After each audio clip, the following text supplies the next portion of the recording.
Governor, thanks for being with us. Thank you, Kim. Yesterday during your press conference, the data had not come out yet, and so we got some new data later in the day. The day before, the case number was revised to almost double what was initially released. Over the past 3 days, the new case counts have topped 300. Today we're close to 400. I know you said yesterday that we're not at the threshold yet for a second wave, but I'm wondering, what is that threshold and what evidence you might have that shows we are not in or approaching that second wave? Yes. So listen, we're not in a good place. When I saw the numbers this morning for yesterday, you know, you get a pit in your stomach. 400 cases in one day. That is not where we want to be. Hospitalizations going up. The percent positive just a couple weeks ago was 1.6. Now it's just about 3, not quite 3%. So what I was trying to say is it's still, our destiny is in our control.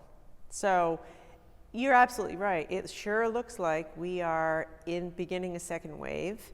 It is clear that we have widespread community spread. But my point is, if we all kept our circles tighter, wore our masks with everyone that we don't live with, you know, stopped our social gatherings, we still have time now in order to flatten that curve again.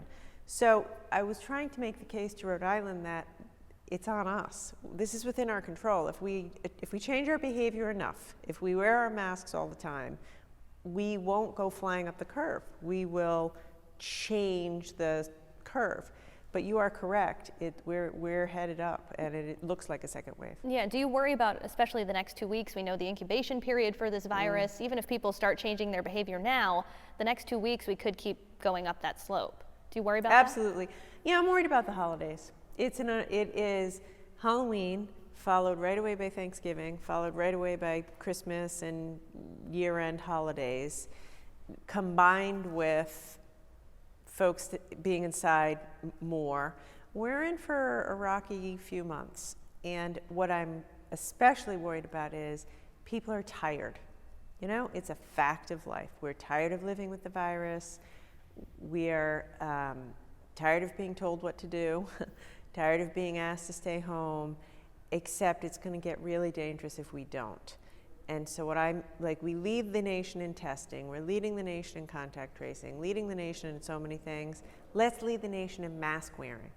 Like everybody, let's lead the nation in mask wearing.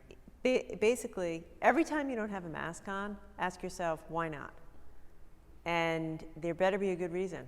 You better either be very far away with people you live with, otherwise put it on. I wanted to ask about the CDC updated guidance about how they define a close contact. We've talked about this previously. They said it was someone who spent at least 15 minutes within 6 feet of someone. They've now revised that definition to say that 15 minutes can happen over the course of 24 hours. Is this going to change contact tracing efforts, and is it going to influence any policies, particularly around schools? Not that I know of. So let me say this, we're continuing to evolve how we deal with the crisis. So for instance, it's hard to do contact tracing when you're identifying 400 or 500 cases a day. So what we're trying to figure out is, how do we do it? How do we innovate and kind of almost modernize our systems, which sounds crazy since we've only been doing it for 8 months. But we're trying to figure out how to get the interviews to be shorter. How do we get folks to call us back more quickly? So the CDC guidance in particular isn't causing us to make a change, but I will say we're in the process right now of reviewing everything, reviewing how we do testing, reviewing how we do asymptomatic testing, reviewing how and how quickly we do contact tracing, because we're entering a new phase now with a lot more cases. And so it's just, we have to adjust. I know you and the Education Commissioner have said there's no evidence of in-school transmission, but just this week, Davies Career and Technical Center in Lincoln said that they do have some possible evidence of in-school transmission. Is this, to your knowledge, the first case of in-school transmission, or have you heard of other potentials? So first of all, it's not entirely clear in this instance that it was in-school transmission. It could be, though, as you say.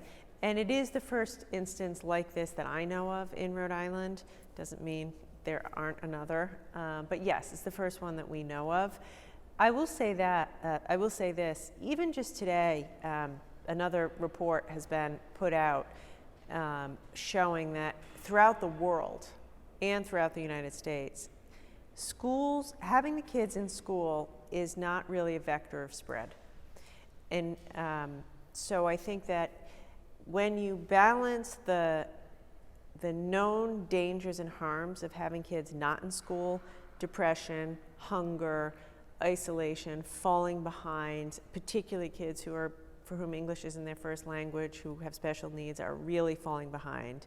When you weigh that against what we're seeing all over the country, all over the world, and all over our state, which is not a lot of spread in schools, to me it remains a no-brainer that we have to get as many kids in school as much as possible.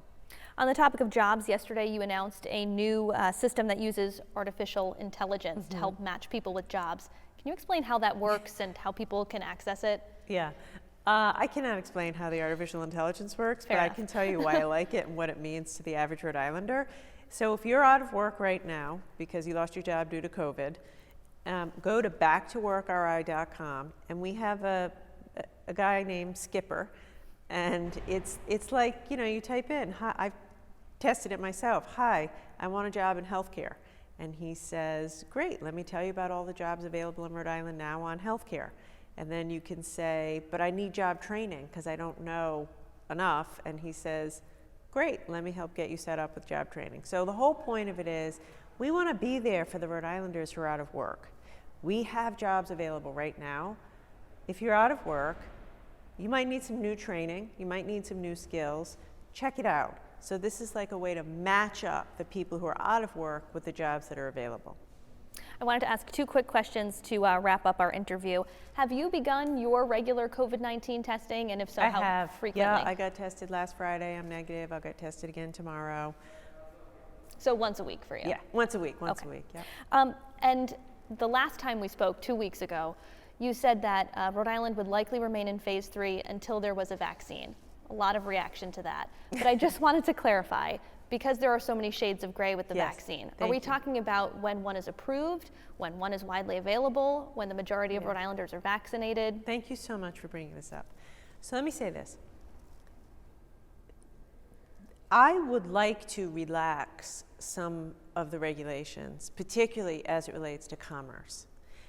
And hopefully, I mean, it's a hard time to talk about that now because now we're in this surge, but it's on my mind. It's on my mind that weddings are still at 50 and certain aspects. I would love to relax that, just as I did a couple of weeks ago, saying that in outdoor restaurants, tables could be closer together.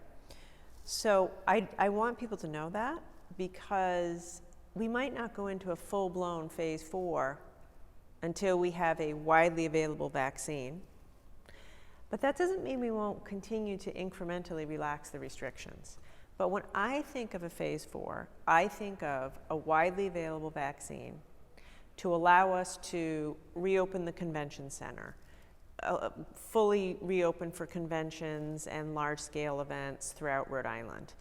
And that, I think, is hard to do until you have a widely available vaccine. But that doesn't mean we can't, on the edges, expand to allow bigger weddings, bigger events, and more commerce. So those are some of the changes that you're thinking of making sooner than later? Yes, assuming we can get this under control, which is why I get so frustrated when people say to me, Governor, I'm not going to follow your rules. I'm going to have a Halloween party. I'm going to not wear my mask. To which I say, well, then you're going to cause other people to lose their job. I hear from people every day, Kim. Every day. It's not an exaggeration. I own a restaurant. I'm barely surviving. I own a hotel. Or I work at a hotel. I've lost my job. I don't know if I'm going to get back to work. So their ability to get back to work depends on our ability to follow the rules, and which is why I'm asking people, don't do it because I'm telling you to do it. Do it because your fellow Rhode Islanders are counting on you so they can get back to work or get out of the hospital or send their kids back to school.